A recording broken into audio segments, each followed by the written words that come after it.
Yang saya muliakan, hadirin hadirat yang saya cintai, alhamdulillah malam ini kita sudah banyak mendapat mutiara-mutiara yang sangat berharga yang baru saja disampaikan oleh Bang Haji Roma Irama. Saya yakin besar manfaatnya buat kita semua. Mudah-mudahan apa yang kita dengarkan bisa kita amalkan. Saudara-saudara, sekarang ini banyak orang bisa memberi contoh, tapi sedikit orang bisa menjadi contoh. Ngasih contoh mah gampang, jadi contoh susah. Karena beliau manusia. Laqad ja'akum rasulun min anfusikum. Kalau kambing disuruh nyontoh ayam, yang nyuruh nyontoh kagak punya pikiran. Ya, kagak level. Kambing mah nyontohnya kambing, kebo nyontohnya orang, nyontohnya orang. Makanya Nabi kita orang, bukan malaikat, bukan jin, bukan dewa, manusia.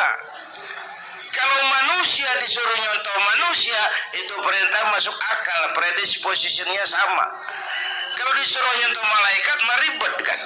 Malaikat bagaimana nyontohnya, dia mah tidur kagak, makan kagak, sama duit budak, sama perempuan kagak open, lah susah nyontohnya. Ya, Superman tuh biar hebat nggak bisa dicontoh Superman, bagaimana terbangnya? Lagian pakai celana dalam di luar, Pak. Nggak bisa dicontoh Superman, Pak. Nabi kita manusia utuh, cuman sungguh pun manusia, kualitasnya beda. Ini namanya basyarun la kal basyari. Manusia memang, tapi jangan samain. Bobot bibitnya beda. Contoh, kita nih manusia, kita tidur. Nabi kita manusia, beliau tidur. Tidur Nabi, tidur mata doang. Hatinya nggak pernah tidur, tuh bedanya sama kita tuh. Tidur kita keblek, asal tidur habis-habisan. Lagi kita manusia, kita keringetan. Nabi kita manusia, keringetan. Keringet Nabi harum wangi, bau minyak kasturi. Zaman belum ada parfum. Keringet kita udah rasain aja masing-masing dah, jangan pakai dikebet udah.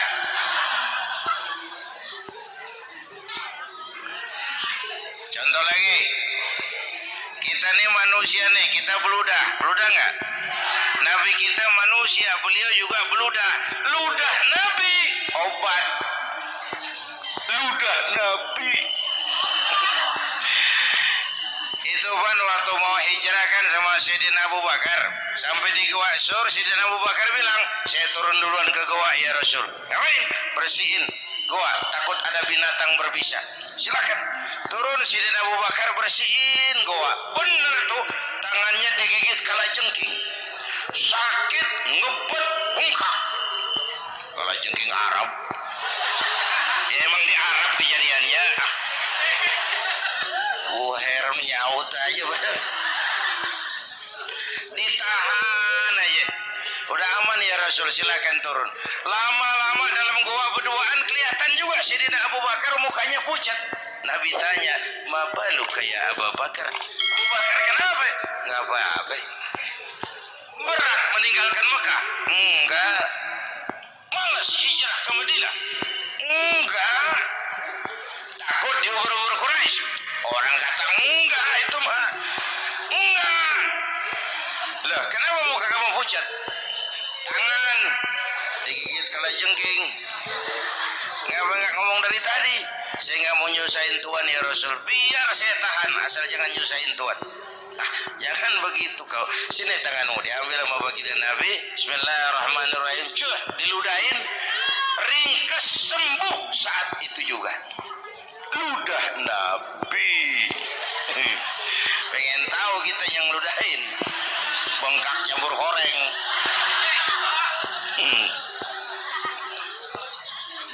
Satu tuh alasannya kenapa Nabi dijadikan contoh, karena manusia. Kalau manusia disuruh nyontoh manusia pasti bisa dong. Ya. Yang kedua, karena tadi kata Bang Haji Omar, pribadinya itu pribadi yang multidimensi. Mau nyontoh apa? Pak, saya ini pengusaha Pak. Nabi umur 9 tahun udah ke Syria tuh dagang lintas negara Syam. Saya jenderal Pak, Nabi mimpin tentara di medan perang Mas. Saya muballigh Pak, Nabi dakwah Bung. Saya guru Pak, Nabi ngajar Mas. Innama bu'istu mu'alliman, aku diutus sebagai guru, guru umat, guru bangsa. Saya politisi Pak, Nabi diplomat ulung Bung. Saya presiden Pak, Nabi mimpin bangsa dan negara Mas. Saya kepala rumah tangga Pak, Nabi punya anak bini Bang. Ayo lempengan mana dulu cari ngomong. Malah Nabi Isa tuh nggak bisa jadi contoh bagaimana membina rumah tangga bahagia. Bagaimana membina rumah tangga bahagia menurut contoh Nabi Isa? Nggak ada Mas. Kenapa? Nabi Isa belum sempat kawin. Ya, Nabi Isa belum sempat kawin. Ada pengikut Nabi Isa menyangka nggak kawin ajaran Nabi Isa, pada ngikut lagi nggak kawin. Tuh pastor tuh mubazir. Orang dikasih perabotan. Bang bener, saya kalau dalam Islam kiai kagak boleh kawin, saya pilih berhenti jadi kiai. Karena kagak ada giro-giroan, botak rambut.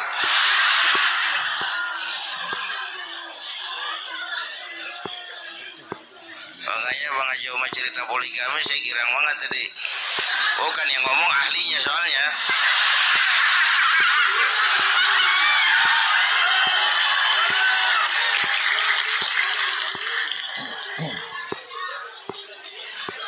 Dadah gitu aja deh ya.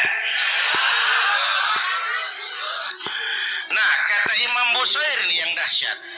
Ka'annahu wa huwa fardun fi jalalatihi fi ashkarin hina talqahu wa fi hasham.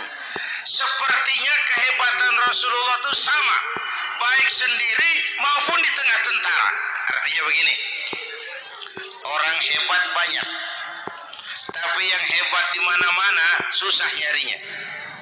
Baginda Rasul ini lagi duduk hebat, lagi jalan hebat, ada di pasar hebat, lagi di masjid hebat, di medan perang hebat, di depan anak-anak hebat, di mata musuhnya hebat, di depan sahabatnya hebat, di mata istrinya hebat, di mana-mana hebat. Lah susah cari orang begini Bang. Ya, kita mah hebat juga setempat. Di kantor hebat, sekantor orang diomelin. Di kantor, pulang ke rumah dikeplak sama bininya diem aja. Ini di depan bininya dia kayak hebat dia Pak.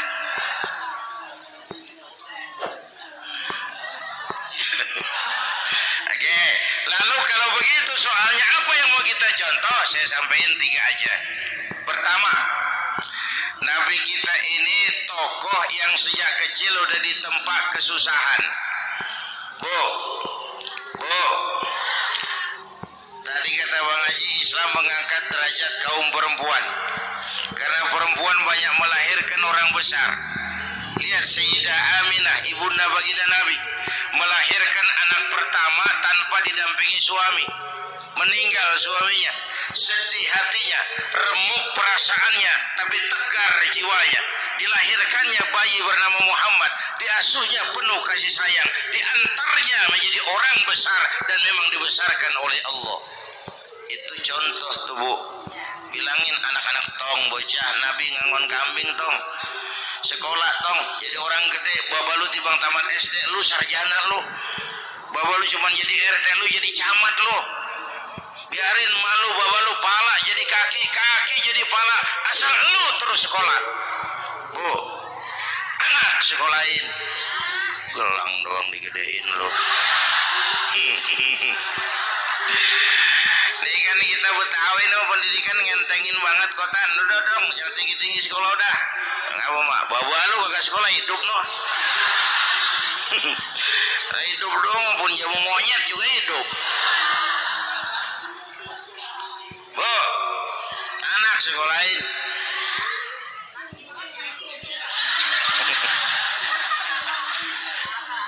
Mahatma Gandhi kecilnya begeng ceking cacingan liatim emaknya tuh Gandhi sekolah nak Gandhi belajar nak Gandhi jadi orang besar nak kalau perlu belajar ke Inggris biar Inggris menjajah kita gak apa-apa kau sekolah ke Inggris tapi jangan jadi Inggris nak jangan pacaran sama bule jangan sentuh minuman keras Gandhi jadi orang besar Mahatma Gandhi tumbuh karena dorongan emak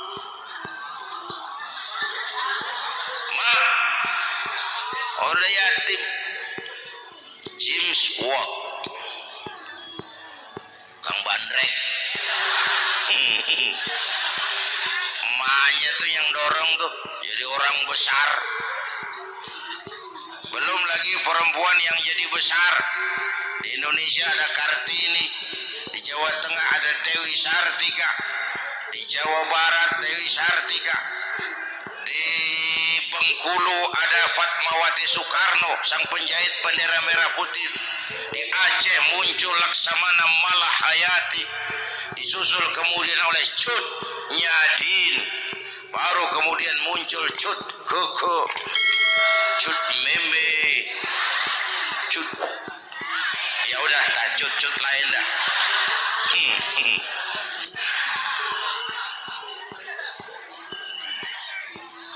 Nabi ke remajanya nggak dikolokin tegar tahan bantingan nggak cengeng begini bang kalau bahasa kita nih bahasa Betawi nih orang mah bang kalau udah biasa susah ketemu susah nggak kaget udah ya kita Betawi kan mah susah udah nuk angin susah mulu saya santri nih biasa makan kangkung datang ke rumah temen dikasih kangkung makanan gue ini mat dikasih daging ayam lah nambah emang apa orang mah kalau biasa susah enak nggak kagetan saya santri biasa tidur di masjid disuruh nginep di hotel lah pules nggak tapi yang biasa tidur di hotel suruh nginep di masjid encok makanya kemarin tuh waktu menteri-menteri baru dilantik tuh saya ngarepin tuh mudah-mudahan nih menteri ini begitu dilantik bacaannya nawaitu sauma ghadin lu pada niat puasa dulu dah entaran puasa kan bukan kagak boleh nunda doang nunda puasa mah tempe boleh maghrib tahu boleh maghrib air kelapa boleh maghrib lu menteri pada mau naik mobil mewah boleh ntar kalau ekonomi udah mendingan rakyat udah pada legaan napasnya ya sebab apa itu duit buat mobil para menteri kan duit negara kan duit rakyat kan duit gue juga itu ada di situ gue bayar pajak sayangnya kebanyakan pejabat kita asal dilantik aja bacaannya Allahumma lakasumtu niat buka puasa orang buka puasa kan kemaruk apa jadi gares ya Bu jadi benar Islam mengangkat harkat derajat martabat kaum perempuan kata Bang Haji Umar tadi denger gak tuh waktu Nabi ditanya ya Rasul siapa yang paling harus saya taati di dunia ibumu setelah itu ibumu setelah itu ibumu, setelah itu bapakmu. Ibu 3 kali disebut, bapak. Coba pikirin, ibu 3, bapak 1 bapak. Ini bagaimana ngitungnya jadi? Ini jadi kerok begini nih ngitung nih.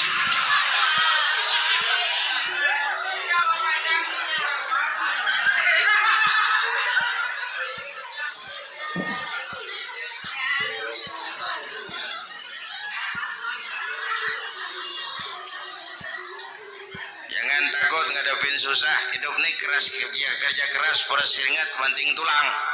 Ya bu. Satu. Yang kedua, contoh dari Nabi. Orang yang paling bersih hatinya Rasulullah. Orang yang paling baik akhlaknya Rasulullah. Orang yang bahkan sudah dapat jaminan ampun dari segala dosa Rasulullah. Tapi orang yang kalau sholat malam sampai bengkak kakinya karena rajin sujud Rasulullah. Aspek ibadah. Apaan? Hei, diam-diam giliran gue ini ngomong.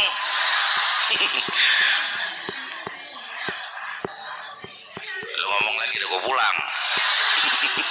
Bercanda neng. Dan gantian ya. Ya. Apaan urusan? Orang yang dosanya udah dapat jaminan ampun kalau sholat malam bengkak kakinya karena rajin sujud. Saya tahu di sini juga banyak yang kakinya bengkak. Semurat.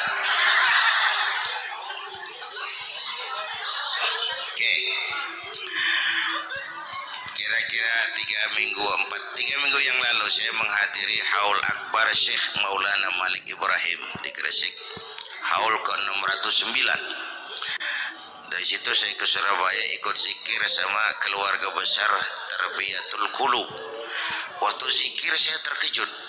Ada kalimat yang dibaca ratusan kali menyentak perasaan saya. Kalimatnya sederhana, kita apalah, itu kalimat ana Abdullah.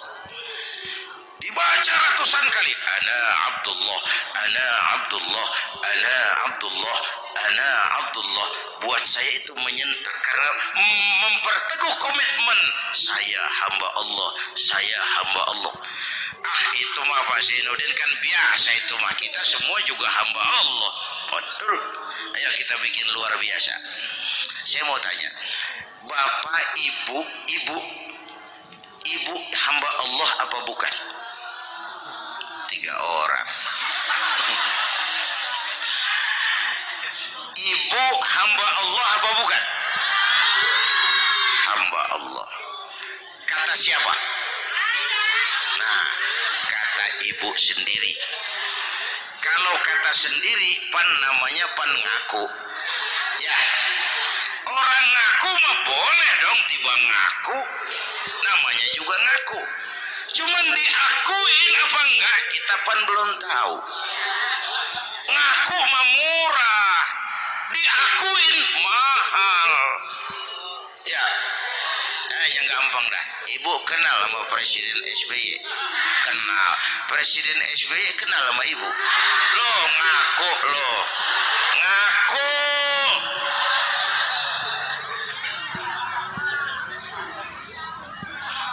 Saya hamba Allah, kata saya. Berapa banyak orang mulutnya hamba Allah, perbuatannya menyatakan dia hamba dunia, hamba harta, hamba jabatan, hamba setan, budak nafsu. Nggak sesuai ucapan sama perbuatan. Yuk jadi hamba Allah yang beneran.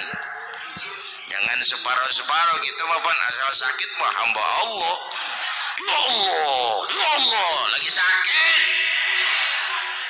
Sehat ya dikit, keder. Jadi masjid nggak ketemu.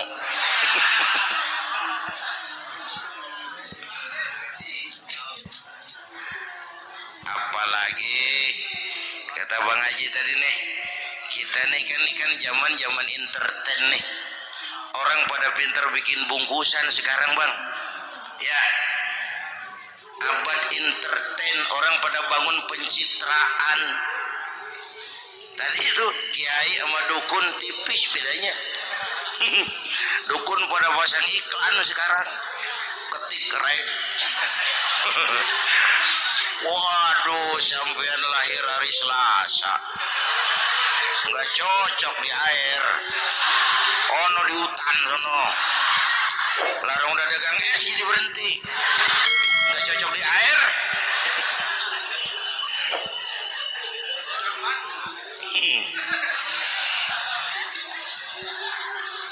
Bu, di zaman ini siapa pakai apa, siapa mau jadi apa, kagak urus nih. Bapak Ibu hadirin yang saya hormati, dan masyarakat kita ini kayak daun kering. Tahu daun kering? Gampang dikumpulin, susah diikat. Berisik, gampang dibakar. Tuh daun kering. Penyakitnya kutil, kurang teliti. Cepat heran, gampang kagum. Cepat heran, gampang kagum. Dulu ada tuh, satu hari tabrakan di jalan kenceng, buah, korban jatuh belepotan darah, dikerubungin orang banyak. Datang wartawan mengambil gambar dari dekat, susah, orang banyak benar ngerubung, cari akal nih wartawan. Tolong, saya dikasih jalan ke dekat korban. Orang nengok semua. Saudara siapa? Saya bapaknya korban, katanya. Dia ngaku bapaknya korban. Ya orang minggir semua. Minggir, ini ada bapaknya korban. Orang minggir semua, dia maju ke depan korban. Sampai di depan korban, pucat mukanya tuh wartawan. Kenapa? Yang ketabrak anak monyet, Pak. Dia udah kedongan ngaku bapaknya korban.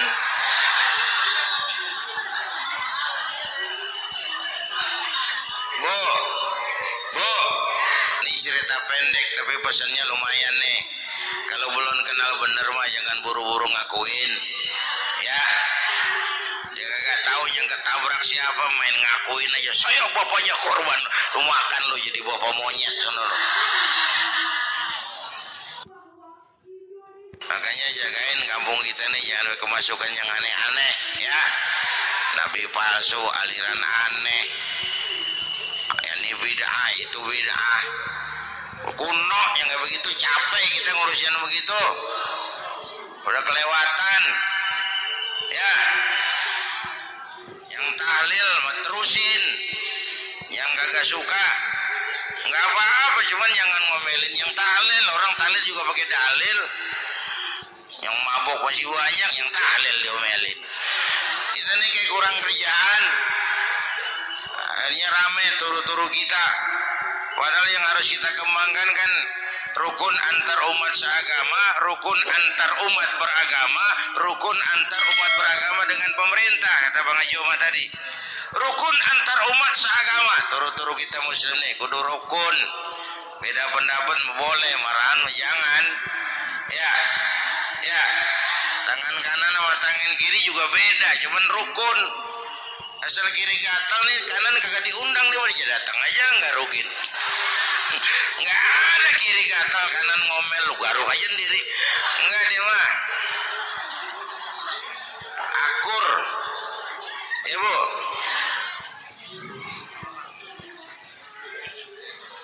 Yang kedua, rukun antar umat beragama. Islam ini rahmatan lil.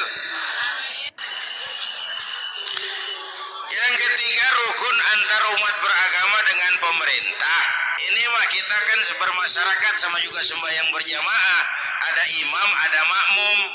Ya, nih rakyat kudu jadi pemilih yang pintar ke depan. Mau milih wali kota kayak gubernur kayak presiden kayak. Sebab apa? Sholat berjamaah kan siapa makmum kagak penting, Bang. Makmum mah siapa aja boleh. Ya, tiba ngikutin dia mah. Ngaji dia mah gimana kayak nggak ada bab pemilihan makmum. Nggak usah, makmum mah kagak usah dipilih. Siapa aja boleh, ya. Bang, orang budak, Bang, boleh jadi makmum. Bacanya kagak fasih, boleh jadi makmum. Ketinggalan satu rakaat, boleh jadi makmum. Tapi nggak tiap orang boleh jadi imam. Siapa yang dipilih jadi imam? Pertama, a'lamuhum, kata Nabi. Orang Sekarang yang paling alim di kampungmu siapa? Angkat jadi imam. Yang paling alim, bukan yang paling tua. Tua juga kalau kejemur kisut. Dulu tuh Nabi Adam waktu diangkat jadi khalifah kan bekalnya apa? Wa 'allama Adam al-asma'a kullaha. Al-asma' ay al-ulumul katsirah. Dulu zaman Fir'aun perang sihir sama Musa, sekarang perang visi dan misi. Punya ilmu, bu, ngerti urusan dari tetek sampai bengeknya. Kalau ngikutin imam yang alim pan enak, bisa dipertanggungjawabkan. Hati-hati milih pemimpin maksudnya, bu, jangan terjebak oleh penampilan. Emas pasti kuning, bener? Apa semua yang kuning pasti emas? Udah paham dulu. Ustaz, kenapa? Di kampung saya ada 2 orang alimnya sama. Yang mana yang jadi imam? Afsahuhum, yang lebih fasih lidahnya. Yang satu alim pelok, yang satu alim kagak pelok. Yang kagak pelok suruh jadi imam. Kenapa? Enggak sah orang fasih bermakmum kepada imam pelok. Ustaz, imam pelok, makmum pelok semua. Sah. Namanya kampung pelok, biar